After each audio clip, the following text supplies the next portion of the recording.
The sterile white of the hospital room was supposed to symbolize a beginning, but for me it felt like the end. "He looks just like you, Alex," I said, a forced chuckle hiding my trembling voice. Nathan's and Melissa's eyes snapped to mine, a symphony of denial in their reaction. "Ridiculous, Laura. What are you saying?" Nathan's laugh was too sharp, too quick. Melissa just shook her head, avoiding my gaze. Our life had been simple before this. Nathan, Ava, and I in our cozy home, living what I thought was a happy existence. When Melissa, Nathan's sister-in-law, struggled to conceive, we all felt her pain. Her eventual pregnancy was a joy we all shared, or so I believed. Walking into the hospital that day, I expected to feel nothing but happiness. But Nathan's attention wasn't on his niece or nephew. It was fixated on Melissa in a way that clawed at my insides. "Melissa did great, didn't she?" he kept saying, his voice soft, tender even. It was a tone I hadn't heard in years, not since Ava was born. The drive home was silent. Nathan's mind seemed miles away, and I couldn't stop the gnawing feeling in my gut that something was deeply wrong. A few days later, Derek, Melissa's husband, came over. Our daughters played together as we sat, nursing our coffees. "Nathan's been a great support to Melissa," he started, his voice trailing off. "Yeah, he's been amazing," I replied, the words tasting like ash in my mouth. Derek looked at me, his eyes searching. "Laura, do you think it's normal how close Nathan and Melissa have become?" I wanted to scream, to tell him it wasn't. But fear, a constant companion these days, kept me silent. The next few weeks were a blur of Nathan's late nights and my growing suspicions. He was always texting, smiling at his phone in a way he hadn't smiled at me in months. "It's just work, Laura. You know how it is." He'd dismiss my concerns, but the seed of doubt had already taken root. One evening I found lipstick on his collar, a shade I never wore. "It's nothing, a misunderstanding," Nathan said, his voice calm, too calm. But his eyes, they couldn't meet mine. I lay awake that night, listening to his steady breaths, feeling the chasm between us widen. The man I married, the father of my child, was a stranger to me now. The thought of confronting him, of hearing him admit to an affair with Melissa, was too much to bear. So I chose silence. A silent witness to my own heartbreak. The days turned into weeks, each one heavier than the last. Nathan's visits to Melissa became more frequent, his excuses more flimsy. "She needs help with the baby," he'd say. But Ava had never needed him like that. Our daughter had grown up barely knowing her father's touch, his affection. It was all reserved for Melissa now. Derek and I started talking more, sharing our fears and doubts. "I think they're having an affair," he finally said one day, his voice heavy with resignation. The words hung in the air, a confirmation of my worst fears. "What do we do now?" I asked, feeling defeated, lost. "We need proof," Derek replied, determination in his voice. "For our peace of mind, for the sake of our families." So we decided to hire a detective to shine a light on the deceit that had crept into our lives. It was a step into the unknown, a final acknowledgement that the life I thought I had was nothing but a lie. As I lay in bed that night, Nathan's silent form beside me, I couldn't help but wonder how we got here. The love we shared, the dreams we built, how had it all come to this? The answer, I feared, was lying right beside me, hidden behind closed eyes and a facade of innocence. 2 weeks had passed since Derek and I made the decision to uncover the truth. Each day felt like a march through a minefield, each step threatening to blow up the facade of our lives. Derek came over with the detective's first report. "You ready for this?" he asked, his voice steady, but his hands betraying a slight tremor. "As I'll ever be," I replied, feeling anything but ready. We sat at the kitchen table, the sounds of our children playing outside a stark contrast to the tension between us. He opened the envelope, and we pored over the photos and texts. Nathan and Melissa at a cafe, their heads close together, laughing. Another photo showed them shopping, Nathan's hand lightly touching Melissa's back. The texts were even more damning, filled with endearments and plans to meet up when they knew Derek and I would be occupied. "I can't believe this," I whispered, the words like shards of glass in my throat. "How could they do this to us?" Derek's face was a mask of pain and anger. "We confront them, together." The confrontation was planned for the next evening at our house. The waiting was excruciating, time stretching out, each second heavy with dread and anger. Finally, they arrived. Nathan and Melissa, looking too comfortable in their deceit. We sat in the living room, the air thick with tension. Derek wasted no time. "We know about the affair," he said, his voice cutting through the silence. Melissa's face went white, while Nathan's expression hardened. "What affair?" Nathan's voice was cold, dismissive. "Don't play dumb, Nathan," I said, finding my voice. "We have proof." I threw the photos and texts on the coffee table in front of them. Melissa picked up one of the photos, her hands shaking.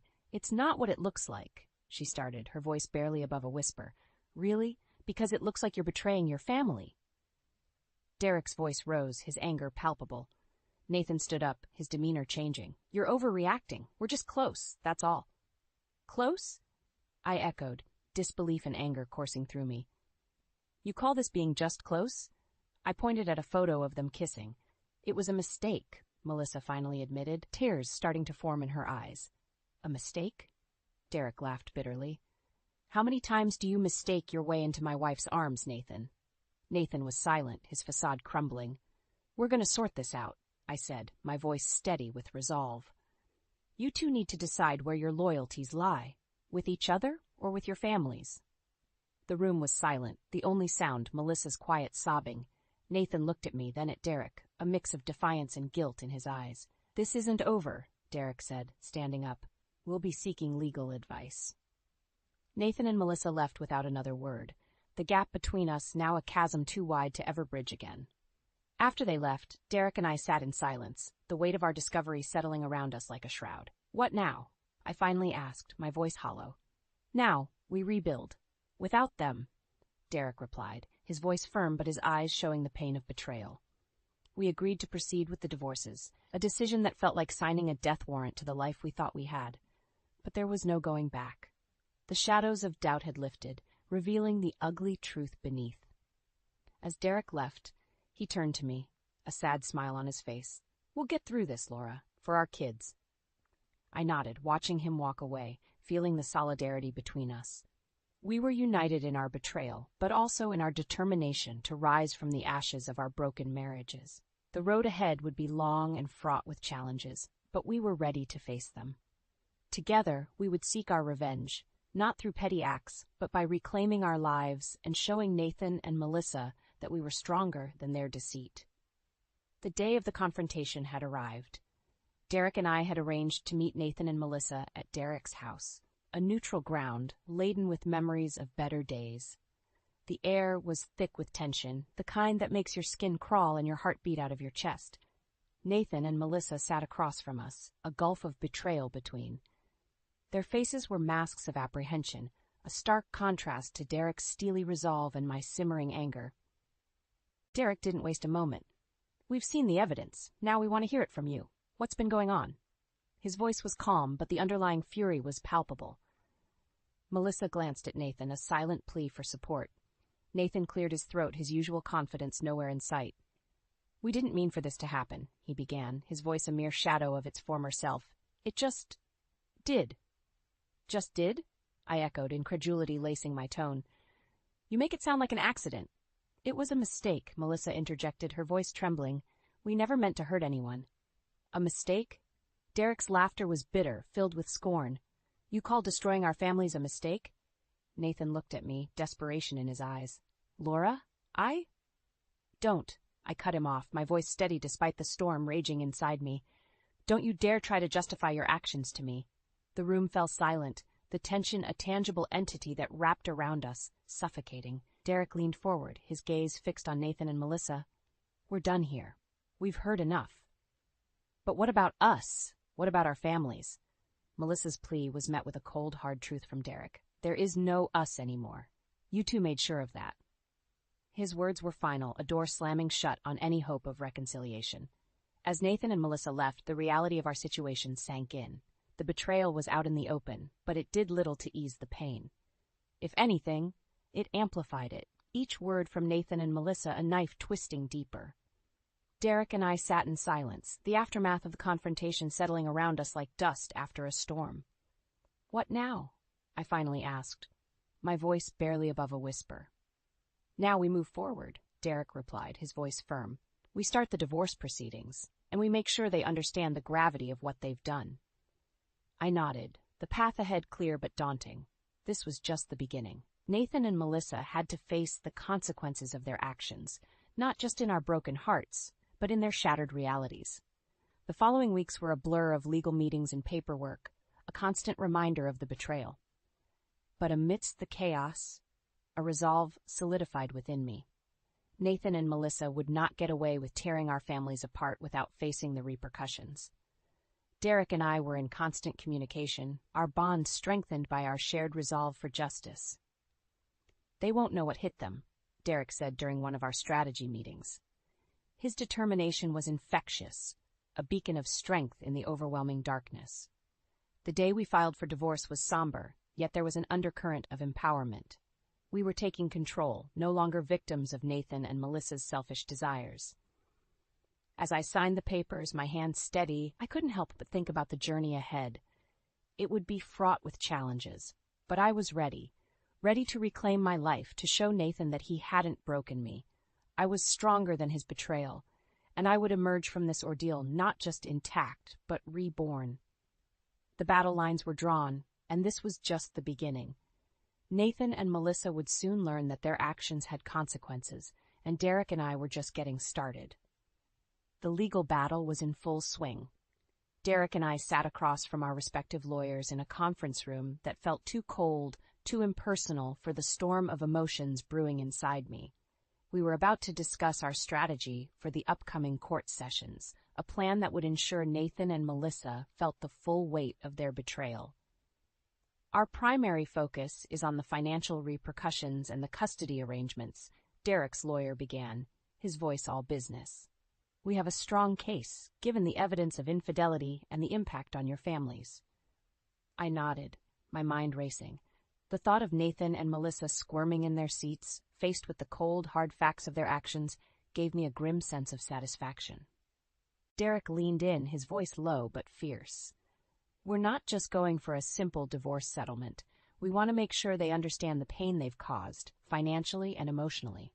The lawyers outlined the strategy, including demands for alimony, child support, and even punitive damages for emotional distress. With each point they made, I felt a step closer to justice, a step closer to making Nathan and Melissa pay for the havoc they'd wreaked. As we wrapped up the meeting, my lawyer handed me a stack of documents. "These are the filings for the court. Once these are processed, it's only a matter of time." I took the documents, the weight of them in my hands symbolizing the gravity of the situation. "Thank you," I said, my voice steady. "I want them to regret ever crossing us." The day of the first court session arrived. Nathan and Melissa were already seated when Derek and I walked in, their faces a mix of defiance and nervousness. As we took our seats, I caught Nathan's eye, his gaze quickly shifting away, unable to hold mine. The proceedings were a blur, the lawyers presenting the evidence, arguing our cases with clinical precision. Nathan and Melissa's lawyer tried to downplay the affair, painting it as a momentary lapse in judgment, but the evidence spoke louder than his words. During a recess, I stepped outside for air, the weight of the courtroom suffocating. Nathan followed, a desperate look on his face. "Laura, can't we talk about this?" "There has to be another way," he pleaded, his voice barely above a whisper. I turned to him, my resolve as strong as ever. "Talk? After everything you've done? You're delusional, Nathan." He reached out as if to touch my arm, but I stepped back. "You'll pay for what you've done, both financially and by losing us. You've already lost everything that mattered." Returning to the courtroom, I felt empowered, my path clear. Nathan and Melissa had chosen their fate the moment they betrayed our trust, and now they were facing the consequences. As the judge announced a recess until the next session, Derek and I shared a look of determination. This was far from over, but we were on the right track. Nathan and Melissa's lawyer seemed rattled, a sign that our strategy was working. Outside the courtroom, Derek and I discussed our next steps. "They think they can get away with a slap on the wrist. We'll show them how wrong they are," Derek said, anger lacing his voice. I nodded, the fire of revenge burning brighter within me. "They'll regret the day they decided to betray us. This is just the beginning." As we left the courthouse, the cold air felt invigorating, a stark contrast to the heated emotions inside. The battle lines were drawn, and I was ready for the fight. Nathan and Melissa would learn the hard way that actions have consequences, and Derek and I were the harbingers of their reckoning. The days leading up to the final court session were filled with a tense anticipation. Derek and I had become fixtures in each other's lives, our shared quest for justice, a bond that was unbreakable. We spent hours poring over documents and strategizing with our lawyers, determined to leave no stone unturned. On the eve of the final session, Derek called me. "Tomorrow's it, Laura. Are you ready?" "As I'll ever be," I replied, my voice tinged with a mix of nerves and determination. "We've got this. They won't know what hit them," he said, his confidence bolstering my spirits. The courtroom was packed the next day, a silent audience to the final act of our drama. Nathan and Melissa sat together, a united front that belied the cracks in their facade. As the session began, our lawyer presented our closing arguments with precision and unwavering conviction. He laid out the financial demands, the request for sole custody, and the punitive damages for the emotional toll their actions had taken on us. Nathan's lawyer attempted a rebuttal, arguing for leniency and a more equitable division of assets. My clients regret their actions, but they shouldn't be financially ruined because of a personal mistake. Derek leaned over to me, whispering, "A personal mistake? They call destroying families a mistake?" I couldn't help but scoff quietly, the absurdity of their defense clear as day. Then it was Melissa's turn to speak. She stood, her voice shaky. "I know we've caused pain, and I'm truly sorry for that. But please, think of the financial consequences. We have a child to think about." Her plea hung in the air, but my heart had hardened against their excuses. They thought of consequences only when faced with them, not when they embarked on their affair. Finally, Nathan stood. "I've made mistakes, but I'm asking for a chance to make things right. Don't let this mistake define our entire lives." The judge listened intently, his expression unreadable. After what felt like an eternity, he announced he would deliver his decision. The wait was agonizing, each tick of the clock a reminder of what was at stake. When the judge returned, the room fell silent. He began to speak, his voice firm. "After careful consideration, the court has decided to grant the plaintiff's requests for alimony, child support, and partial punitive damages. The betrayal and its impact on the families cannot be overlooked." A gasp went through the room, Nathan and Melissa's faces turning pale. The judge continued, outlining the financial ramifications and the custody arrangements that favored Derek and me. As the judge concluded, I felt a wave of relief wash over me. Justice had been served, not just in words but in actions that would ensure Nathan and Melissa felt the consequences of their betrayal. Outside the courthouse, Derek and I shared a moment of quiet victory. "We did it," he said, a smile breaking through the exhaustion. "We did," I replied, the reality of our victory sinking in. They finally got what they deserved. As we parted ways, I felt a chapter of my life closing. The pain of betrayal would always be a part of me, but so would the strength I found in standing up for myself. Nathan and Melissa's downfall was a testament to karma's unyielding grip. They had chosen their path, and now they were forced to walk it, burdened by the financial and emotional weight of their choices.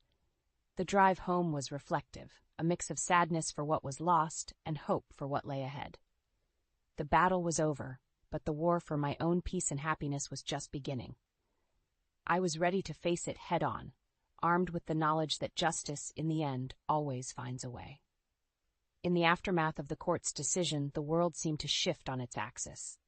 The victory was bittersweet, the taste of justice mingled with the remnants of a life unraveled. Yet, amidst the rubble of broken relationships and shattered trust, a new resolve took root within me. The first signs of Nathan and Melissa's unraveling came swiftly. Nathan, burdened by the financial obligations imposed by the court, reached out in a desperate attempt to renegotiate the terms. "I can't afford this, Laura. It's going to ruin me," he pleaded over the phone, his voice a mix of desperation and disbelief. "The court has made its decision, Nathan. You should have thought about the consequences before," I replied, my voice steady, devoid of the warmth it once held for him. "But what about Ava? What about our family?" His attempt to tug at my heartstrings fell flat, the mention of our daughter igniting a protective fierceness within me. "Our family was broken the moment you chose Melissa over us. You're facing the consequences of your actions now," I said, hanging up before he could respond. The finality in my voice marked the end of our conversation, and in many ways, the end of our connection. Melissa, too, faced her comeuppance. With Nathan's finances in disarray, she found herself grappling with the reality of raising their child without the lavish lifestyle she was accustomed to. Her complaints filled the air, reaching me through the grapevine of mutual acquaintances who still lingered on the fringes of my life. "It's not fair. This isn't the life I signed up for," she lamented to anyone who would listen, her voice tinged with bitterness and regret.